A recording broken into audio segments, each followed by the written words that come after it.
All right.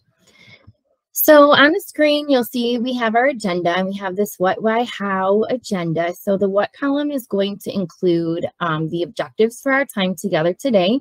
So go ahead and take a moment now to just review this, and feel free to unmute and ask me any questions or share anything that you're looking forward to learning today.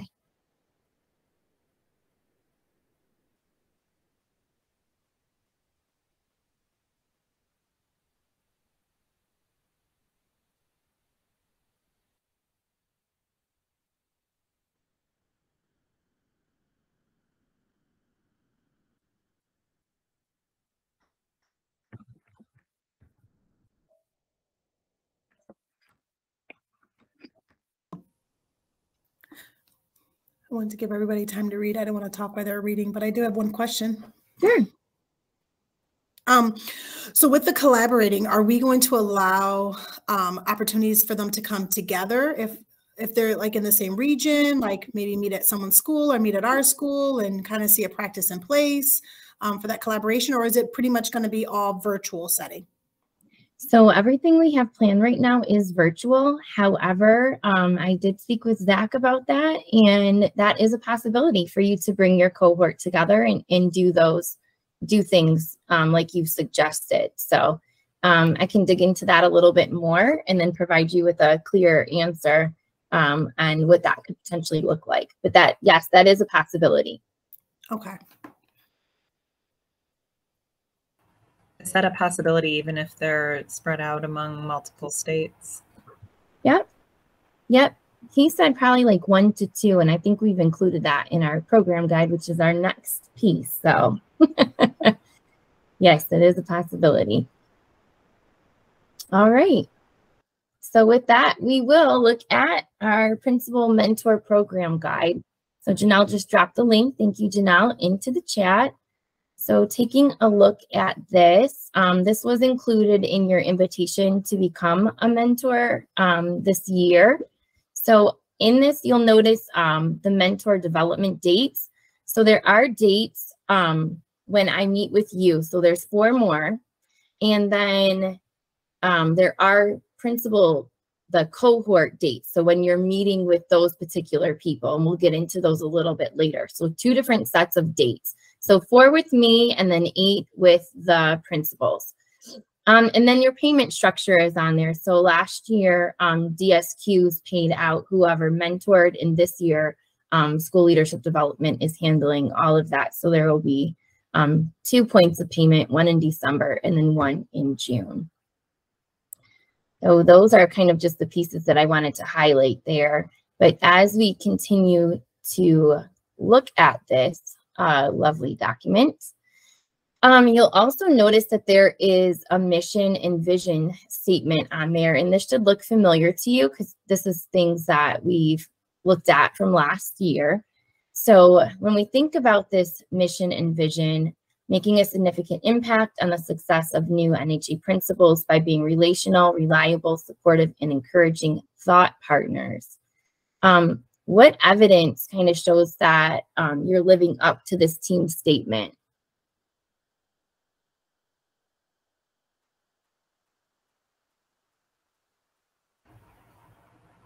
I would say that if we're living up to this statement, that we are available for the mentees when needed to be able to bounce ideas off of, to help think through maybe particular situations they might be going through, offer some experience that maybe we've been through when we've been maybe in a similar situation. And then I think just most of all, helping them to understand, you know, we get it. We do the work too. We've been in your shoes in that first or second year, and you're going to get through this, you know, and when you do, you're going to have more knowledge and more skills that are going to help you. So don't let yourself get too stuck in the weeds with everything, because you will move through it. You'll get through it. You can do this. You know, we know it's hard, but keep moving. Yeah, and that really connects to those like outcomes, right? So a couple of things that I heard you share is just like that opportunity to reflect and network, to get feedback and encouragement. Those were a couple of the pieces that you were talking about, and letting them know hey, you're not in this alone, right? So that's part of what being a mentor entails, and providing that encouragement for them to continue moving on. You also have experiences, so you're able to share that knowledge with them, like, hey, you know, this may have happened to you, but it happened to me also. So keeping those things in mind. And the definition kind of spells out too, that relational, reliable, supportive, and encouraging as you move through this. All right, so this year we're embarking on a new adventure, which I'm super excited to have all of you along for the ride with me. So at the end of New Principal Academy, the new principals are like, what? That's it? That you're leaving me? Like, you just dropped me off here and now I'm on my own? And so in the past, we were like, yeah, sorry, call us if you need something. But so this year, we figured out a way to continue to provide them with support, and that is through you. So oftentimes, like, they have this fire hose effect where they're getting all of these great ideas and concepts, but they're overwhelmed and they're really trying to stay afloat, and they're reactive rather than being proactive, because sometimes they don't even know it's coming, right? Or they know it's coming, but they're still playing catch up. So just thinking about that last year and working with your new principals, what were some of those fire hose opportunities that you witnessed from them last year? I think it was just good for me that my people were able to call and just have diary of the mouth if they needed. And then for me, just to be able to help them focus and get back about, you know, what the real problem is and how they can solve the problem. Right, because maybe what they were talking about wasn't the real problem. Yeah, you just have to be able to vent it first and then have someone pull you back. There's some times I wish I had that in the beginning. Because instead I vented to stack, you know. What else? Yeah, I like that. Just getting it out, right? And saying it to somebody who's not necessarily in my building. And then the other thing with me is the organization piece. It's sometimes very hard to stay on top of the compliance tasks. So one of the things I do is just like, if I'm checking enrollment, I'll CC them like, hey, just check my enrollment, to see if I, you know, can I accept these people? And that's just a reminder for them to go look at enrollment and see if they should be accepting more people. Or if I'm finishing an on-base task, I might just message them, and not all of them, the ones that have organization issues. And so that's helpful too, I think. Yeah, I think that's a way to show how you've mentored in those particular areas. You listen, and then you help to get them back on the right track, and then providing them with those resources or reminders. What else, Giovanna or John, anything to add? I just think it's kind of what they both said. It's just trying to do all the things that we have to do. It's very overwhelming in this role, as you both, you know, everyone on here knows, we've all been there. Trying to keep up with compliance, trying to make sure that you're keeping a good school culture with your staff, and parents aren't complaining, especially the new year, first year principal. I feel like parents try to take advantage of that, you know? And so like trying to make sure that you have those relationship with your parents, with your students, your staff, and just doing all of the things. I think that's kind of where I felt that they were just trying to balance it all and just letting them know it's okay. You can get through it. Here's some resources I have to share. Hopefully that'll, you know, take some things off your plate. What can I help you navigate? What, you know, being there as a sounding board of like, hey, this is a current situation I have with a student or a parent. Like, what would you do? And how would you handle this? I think is probably the most important part, is that encouragement and that support. Yeah, definitely. I was just, you know, all that same, you know, things. I think giving them the resources that we have, that we've developed, or that people have shared with us along the way, and passing them forward, I think are really important pieces too, so that they don't have to feel like they have to recreate the wheel on everything. Right. So sharing all of those documents and things that have been passed along, or resources that we have. And then I think just helping to listen through scenarios and situations and the challenges they're going through, and hear their thinking, like, okay, well, what are you thinking? How are you feeling like you should handle this, knowing the parent or the staff member that you're working with right now and struggling with. And then either, you know, affirming, you know, what they're thinking, because sometimes it's just getting them to a point of, building that confidence. It takes years to build that confidence in yourself as a leader, to feel that you are knowing, okay, I know where I'm going. I know what I'm doing. So just affirming that, or getting them to pause and think, well, have you thought about the outcome of what that might sound like or feel like for that staff member or that parent? And what are some other options that maybe you could consider? So. Yeah, because sometimes they can't see those other options until someone else brings those options to them. So that's a great point. Yeah. And, we've all been in situations like Tammy was saying, I think, it would have been great to have somebody like that you just knew you could count on being there. We all had those people that we found our way to because, of connections that we'd made, that you knew you had somebody in your pocket, but not somebody that was intentionally assigned to you to be that person. So I think just paying that forward for the people who were just there for us because they either felt, drawn to the calling to mentor people naturally, or we had developed relationships in other ways that they became those people to us. I love that. And we're going to get into that building relationships piece again too in just a moment. So that's great. So this year, the NHA Principal Mentor position is intended to, again, offer that support and guidance, but this year for Year 2 Principal cohort, where the members will collaborate, problem solve, and navigate leadership challenges in that virtual cohort setting. So hearing that, how is this role different from your role as a mentor last year?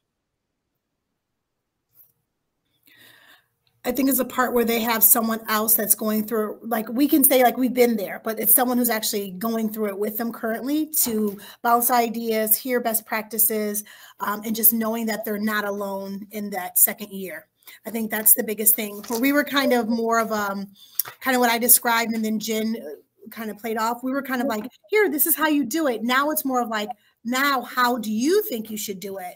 What do you think can be done? Or before the first year, they're just like, just please help me. And you get it. Like, just give me an answer. I'm overwhelmed. I can't process through it. Now they've had a year under their belt. Now they want to fine tune things for their school at a better lens of like, what do they think they want to do? Now take that next step to really making it their own instead of surviving.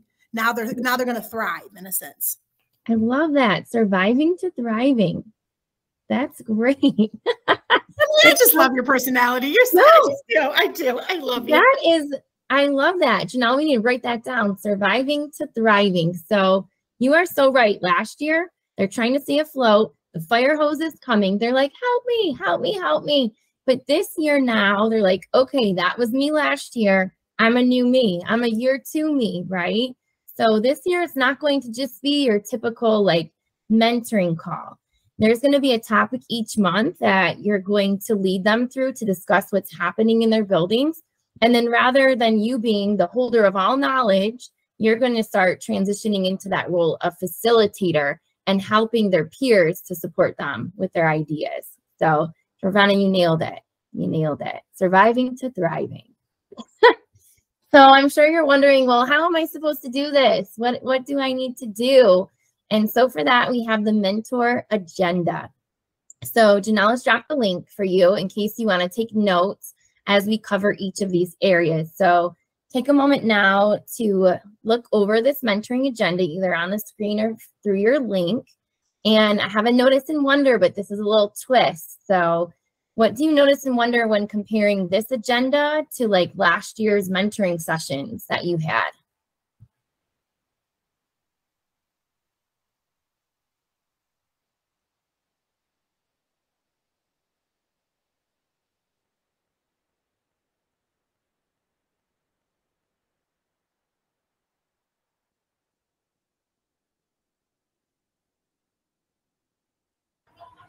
I noticed that we're specifically talking about a particular problem of practice with the group, which is different. It's more of like a focused area to dig into. And then I love that it is guiding us into creating a plan with action steps that you'll follow up on. So you'll create this cycle of being able to look at what the problem is. Let's be specific about what the steps will be together to resolve, and then let's follow up so that we can pull it full circle. Yeah. Love that. Anything else that you've noticed or that you're wondering? I noticed it's very focused. It's intentional what we're going to do. It's also following up and like everyone is contingent upon the other. It's just not kind of like, what do you need? But it's okay, we're focusing on this, but let's follow up. How did it go? And then having them reflect themselves and also sharing ideas.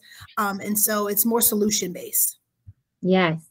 Yes, it's solution based, and it also works to create that culture of accountability with them as well.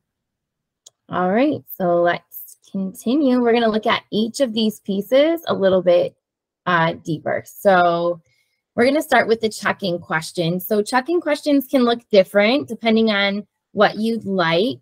They can be like a mood meter. It could be on the scale of guinea pig, or you might have some would you rather type questions.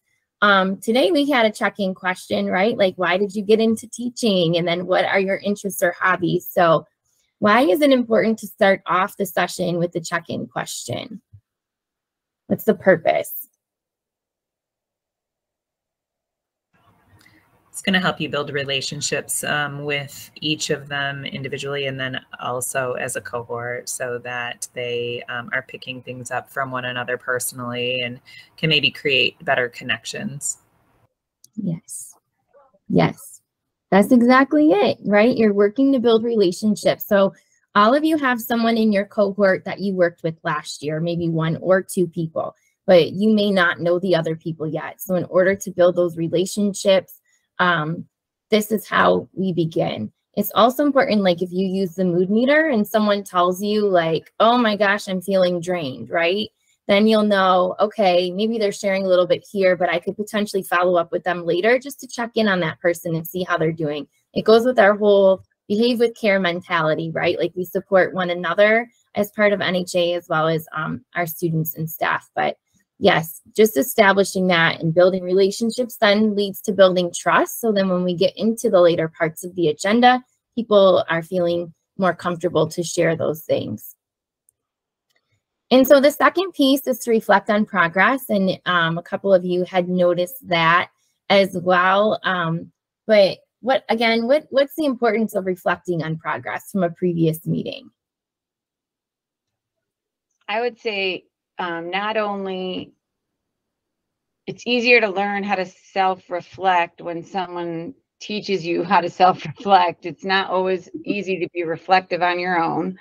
For some people, I might reflect too much, but also to have other people hear your progress and that are in a similar situation, and then be able to, you know, ask follow-up questions. And it's not just me asking follow-up questions, but some of the other principals, things to think about.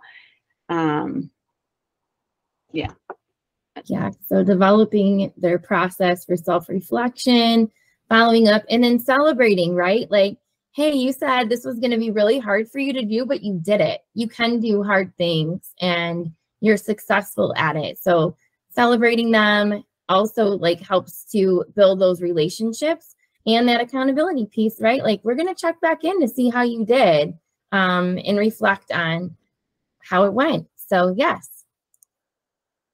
And so this is the next part. This is the meat and potatoes of your meeting. This is the most of your time that will be spent, and it's problem with practice. So the system that we're going to use is first you'll pose a problem of practice question to them. And we want to ask them questions that are really going to get them thinking. So this is an example of a question. What is a barrier of gathering evidence in the coaching cycle? And really you could narrow it down even more based on what you're talking about. But the questions that we're going to ask will be related to the school year in different seasons, right? Like at different times of year, maybe you're dealing with evaluations and you have people who are not responding well, or you're having trouble growing a dean. So those are all just some different things like as the seasons change throughout the course of the school year. So the protocol that we're going to look at, we're just going to look at this as an overview for right now. In our next meeting, we'll get into this a little bit more.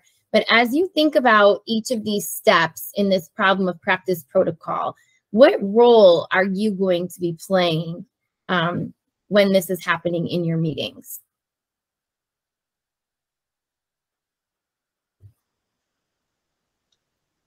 Ask the question again, because I was reading. So as you look at this protocol, what role will you be playing as the principal mentor? We'll just be facilitating. Yes, that's right. We got into that a little bit more. So you're going to be moving into that facilitator role. So as a facilitator, how does that look different from being an active participant? What might you be doing? You're encouraging other people to ask questions by asking questions, and encouraging other people to help come up with a solution by asking questions. Yes. What else, Jen? Did you have something you wanted to add? I was going to say, doing what you're doing right now. Yay. Okay. Yeah. So things might include like keeping time, asking questions, getting them to do the thinking. So you want them to come up with like a few possible solutions, and they don't have to come from you, right? Now, depending on your group size, you may serve as like a consult, if you will, for them, but otherwise you want to just encourage them to keep moving through it. So again, we'll dive into this in our September meeting a little bit more to see what this is going to look like in practice. And so the next step is, after they've shared their problem of practice, they've gotten their feedback, now they need to create a plan and the action step. And so why is this creating a plan and action step important to the process?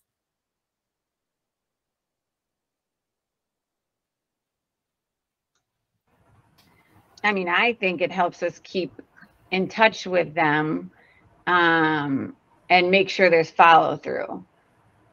I was going to say the same thing. It's the accountability piece too. Okay, this is what we are working on. These are the problems we're having. Now, what are our next steps so that we can work towards resolution? And how do we hold each other accountable towards that resolution? Yes. Yes. And especially when there's such a problem with accountability, like in buildings right now, accountability is tricky, but here it makes it really safe, right? Like, hey, this is your plan and I'm going to check in with you. And so they're more likely to do the task or whatever it is, right? And then you're their accountability partner.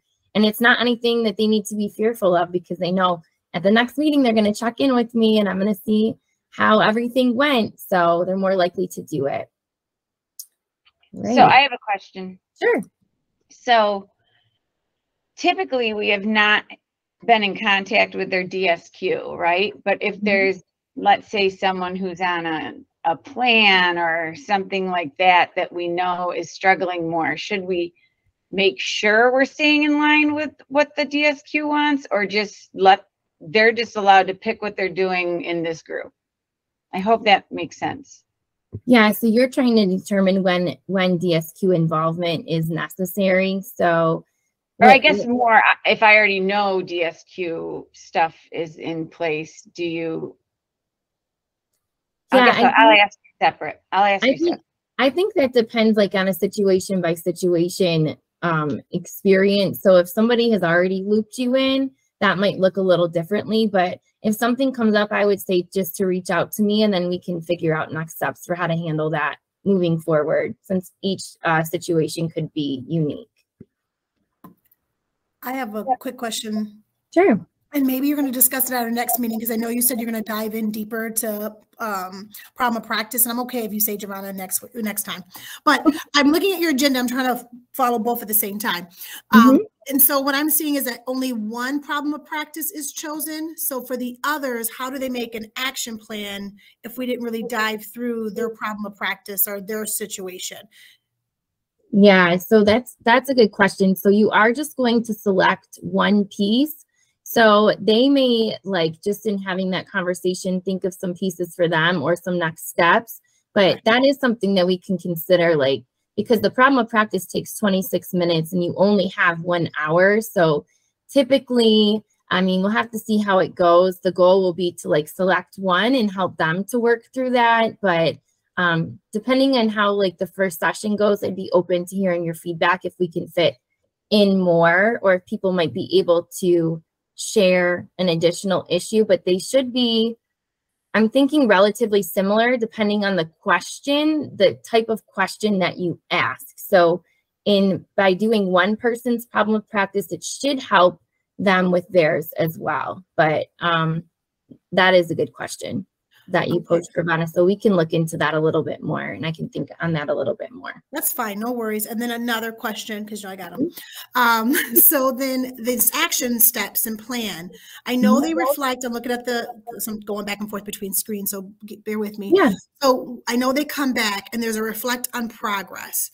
Yeah. So is this them reflecting on their action plan, or are we checking in with them before the meeting individually on the action plan? And then when they come to the meeting, it's just a quick, hey, I did really well. Because I feel like if they have action steps, or depending on how many they have, and again, we'll probably discuss that later, they may want to, that may take up time if they're all going over their action plan. Yeah, that's understandable. The goal is when you start the meeting to refer back to these action steps that they have. That is the time when you would complete this. So yeah, you might say, okay, let's take a look at the first step, right? Because if people have a whole bunch of steps, as we know, bite size works best. So let's focus on the first thing and see how you're doing. And then if you need additional follow-up, that's something that you could do, or maybe another member of the cohort could look into that as well. Perfect. Thank you. You've answered both my questions. I appreciate it. You're welcome. Yes.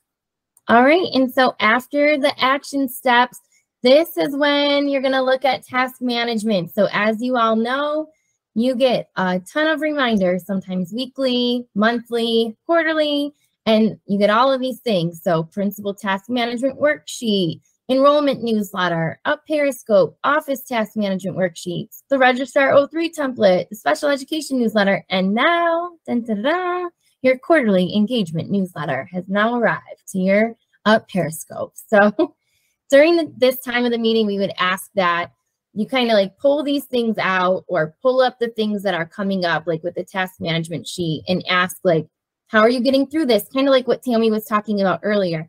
I just did this for enrollment. Have you done this for enrollment? Like bringing these pieces up to them so that you can say, how are they getting through it? Are they calendarizing? Are they delegating? Because they don't have to own all of these tasks that are on this list. It's not just their responsibility. So then maybe asking the group, so, hey, we have this topic coming up. What best practices have you been using? And then after the group is done sharing, if they haven't said something, or you have a different idea or another way of looking at it, then you would share your thoughts or practices as well. So just kind of like preparing them for like the upcoming month. Like, okay, next month, this is what's happening. How are you getting ready? What does that look like? And then finally, the last stage is actions for next session. So of course, they're going to have those action items, but at this time is when you would share the problem of practice question for the next meeting. So you would propose it to them now so they can start thinking about it as they come up. And then also you would tell them to bring in any potential like artifacts related to the topic that they're discussing. So maybe they have some coaching 03 notes. They have a dean who's been really difficult or something. This is just an example. And so you say they bring their coaching notes with them. So why would we ask them to bring artifacts that maybe pertain to the problem of practice or the bite-sized action steps? I would say just so that we can share resources on the spot that will help one another with thinking of ways that we can resolve these potential problems that are occurring. And then also to reflect on the current resources that are being used and give suggestions as to how they're being used, or what might be some opportunities to help streamline or make the problem, resolve a little easier. Yes. Right? Like if people can say, oh, I did this and I did that, and they can speak in hypotheticals, but how do we really know that they're doing what they said that they're doing? Because you're not in their building, you're not their manager. So you don't have to go there and inspect these things. But when they bring these artifacts, you know that what you're talking about is making an impact on their practice, and that they really want to look at that reflection piece and see, is there an easier or a better way to do this? Or am I on the right track? So that's why we would ask them to bring those artifacts. And then the last piece is that you would document their attendance, and then the year 2 principals will complete this survey. So this is important because it'll help them to earn those professional development credit hours. So the form that you see here it's going to be the same form. It has a spot for their name. If they're a Michigan educator, they'll have a PIC number, and then 3 questions. So what's the main point that you're taking away from the session? What's something that's still circling in your mind? And then the square is what's something that's resonating with you? And then just another question in case they want to add any additional thoughts. So I can share this feedback with you too, so that it will help to guide future sessions and see where our participants are when it comes to these cohort meetings. And so with that, we're going to move into the logistics. So that takes care of the agenda and what your meetings will look like. So Janelle has dropped the link in to the Mentor Google folder. You can explore in there a little bit.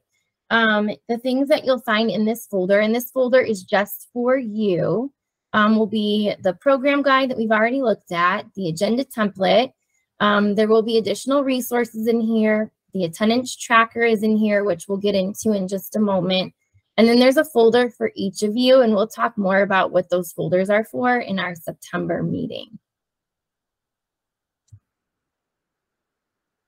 Also, I don't know if you use Google Drive a lot, but something that makes it easier for me is to make the folder a favorite. So by the little tree where it says 23-24 year 2 principal mentors, if you click that drop down arrow, you should be able to add to starred, and then in your Google Drive, you'll just be able to go to the starred folder and find this folder. Any questions about this? No? Okay. And so the next piece is that we're going to use a Google Classroom for this year's cohort. So each of you have your own Google Classroom, and the purpose of this is really just to provide a Meet link and then offer a space where you can communicate with members of the cohort. So I think Tammy and Jorvana, because you were both principal content leaders last year, you used Google Classroom, is that right? Yeah. Did you, how was your experience with that? You're not going to be, I know that you had a great assignments and all of that. We have no assignments for this group, so it's literally just a platform. But other than the grading of assignments, like, how was it? How was your experience? That's pretty much what we utilized it for. It was just Grading. for grading and giving them feedback on the assignments. That's all. Okay. So if you click on the classwork tab on your Google Classroom, when you click on classwork, you'll see that I have all of their sessions there. And so I'm thinking we would drop agendas, or if we have a PowerPoint or whatever, we would drop it underneath those particular topics. This is kind of like a resource hub for your year 2 principals. And again, just a method for you to communicate. So yeah, any additional questions about this? Are you all pretty familiar with Google Classroom? I managed to work my way through it. Okay. If you need more help, like when we get into this a little bit more, just let me know and we can, you know, meet and do that. But literally, it's just a place to store information for your group.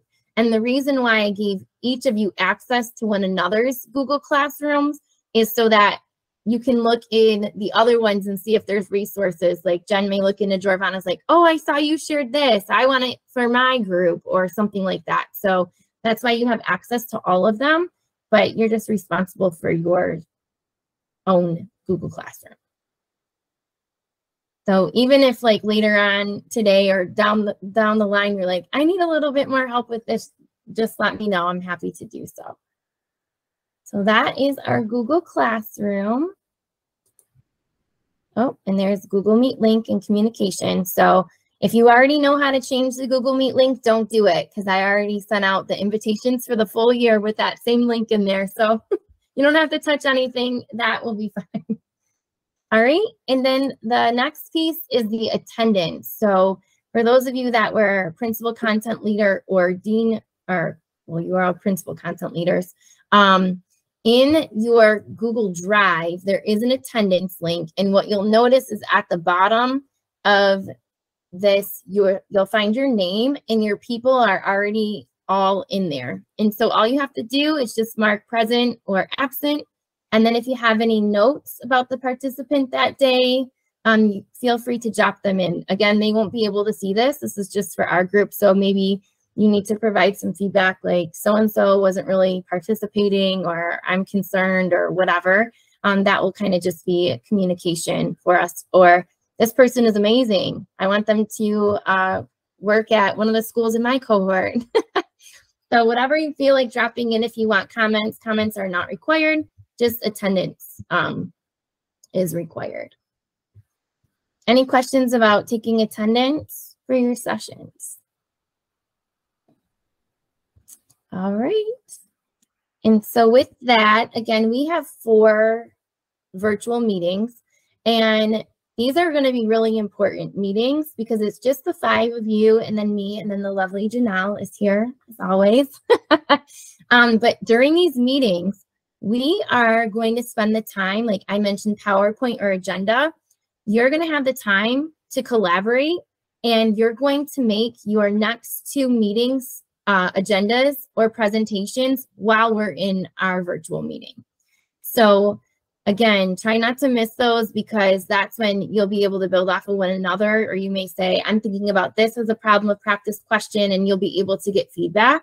But I know your role as principal is very busy. And so I don't want this to be one more thing. So that's why I want to provide you with the opportunity during our time together to put all of that stuff together to be prepared for your upcoming meetings. So at each of these meetings, you'll prepare for 2 mentoring cohort sessions. So you're not providing us the problem of practice. We're generating that ourselves. Yep, we're going to generate it during our development meetings. Yep, because you all are living the experience, so you're going to know better than anybody else what those potential problems may be at the time. But I do have the shells of everything else. I have a shell of a PowerPoint for you, and I have a shell of the agenda. So yes. Any other questions? All right. And so these are the principal cohort meetings. So again, you'll be leading the meetings, and I may be popping in here and there. I'll check on you to make sure you're good. But literally this is your cohort. Each of you have your own cohort. So I have an asterisk, Tammy, because I'd like to connect with you later offline, because October 18th was one of the days I selected, and now it's a New York regional. So we'll need to move that date for your cohort specifically. But Jen and Giovanna, if any of these other dates conflict with something that's on your calendar, please let me know, and we can work to move those dates as well. And I'd like to do that, sooner rather than later, so people can have that on their calendars. You're saying it's a regional day? Yes. For New York City, though. I don't know if it's the city or if it's you, but that's a good point, because you do have different dates from them. So I'll look into that. I don't have the 18th as a day. Oh, well, that's perfect for me then. Great. Okay. And so just to review, so I'm the program manager. These are my responsibilities. You're obviously the principal mentors. These are your responsibilities, just to say, okay, so you're not doing this, I'm doing this, I'm not doing this, you're doing this piece. So again, it's all of our responsibility to build relationships. I'm here to provide you with support. I will also be sending up any follow-up communications to participants, leaders, and mentors. And I've already scheduled all of the Outlook invitations. So again, if there's any changes that you need to make, just let me know. And so then you are, of course, relationship builders, position-specific learning. That's going to come from you because you're living it and breathing it every day. just monitoring the Google Classroom comments. You'll be inviting participants to the Google Classroom. That will happen in our next session, so you don't need to do anything right now. You facilitate the session, tracking attendance, and then you'll be the main point of contact for your Year 2 principals in your cohort. Anything else? Questions, concerns here? No? All right, and so action items, I think everybody's done some sort of like an introduction email. If not, please do that as soon as possible, just to introduce yourself to the group. And if you need an example, please let me know. I'm happy to provide you with one. Our next development session will take place on September 13th.